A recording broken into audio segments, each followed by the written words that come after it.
From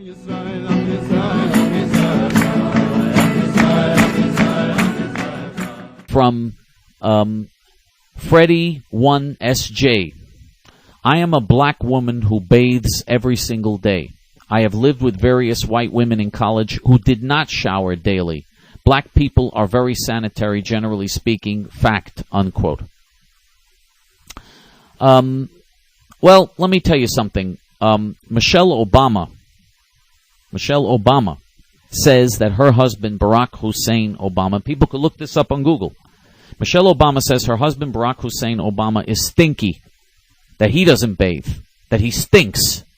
He's president of the United States, and we're hearing that he stinks.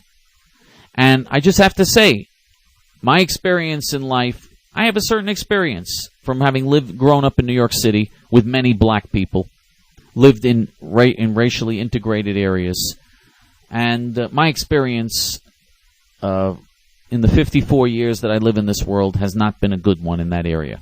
What can I tell you? My experience has been that that a little more sanitary behavior would be doing a favor for everybody.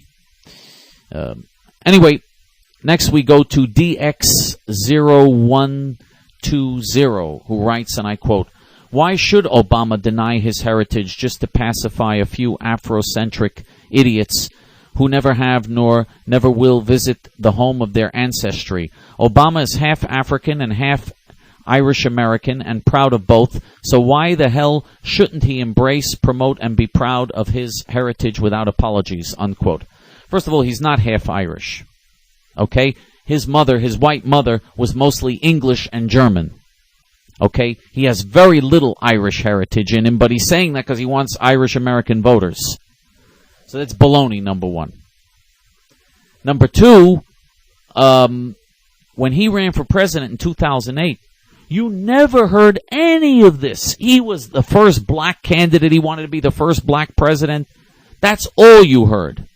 You never heard that he's half Irish or half English or half white. Never, never, never. You never heard that he's biracial. You heard he is black and he wants to be the first black president. That is all he identified with. It was if the white half of him never existed, because that's how he thinks. When he writes, he doesn't write as someone who's half white and half black and relates to both. No, no, no, no. In his books, he's black. The only side he identifies with are blacks. So, you know, he's the one who denies his heritage because he's an anti-white, anti-Semitic racist. That's why. And now we go to, and by the way, when he went to Jeremiah Wright's church, and Jeremiah Wright gives all these anti-white speeches there, that's the church he admired. That's what he viewed as an inspiration spiritually. For 20 years, he was a member of a church that hates white people. Now he's suddenly discovering Irish heritage just in time for the election? Are you kidding? And now we go to Zia 2003, who writes, and I'm going to read it, and I'm going to read exactly as it's written, because I could see there's some errors here, so I'm going to read it exactly as it's written. Israel, America, Italy, France, Germany, and others, crusaders, countries, which we say Yahud o Nasara, are making weapons, atomic weapons, and chemicals against only for Muslims.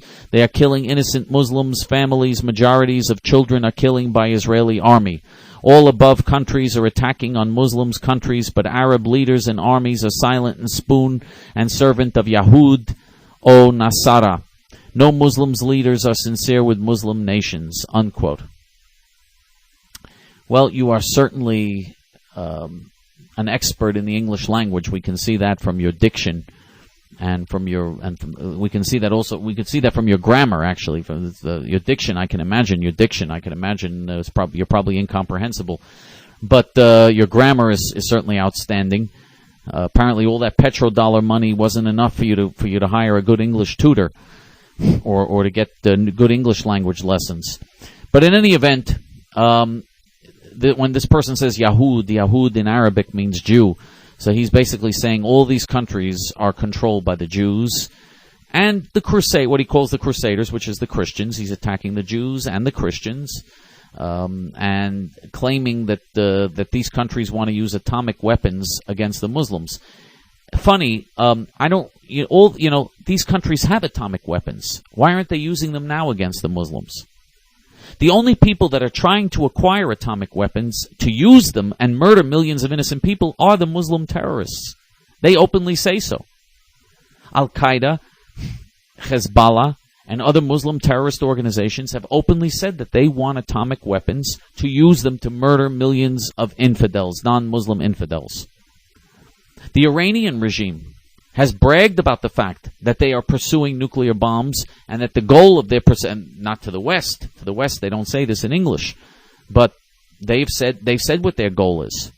Ahmadinejad, the dictator of Iran, said that the goal is that we'll have a world without America. That's what he called it. That was the name of the conference they held. They held a conference in Iran called World Without America, where there'll be a world where America won't exist, where America will be completely destroyed, wiped off the face of the earth.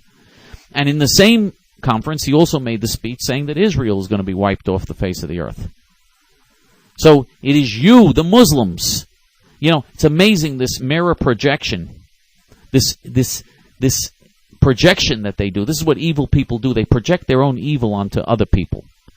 You're the ones that want genocide. You're the ones that want atomic weapons to kill millions of people. You're the ones that want to conquer the world.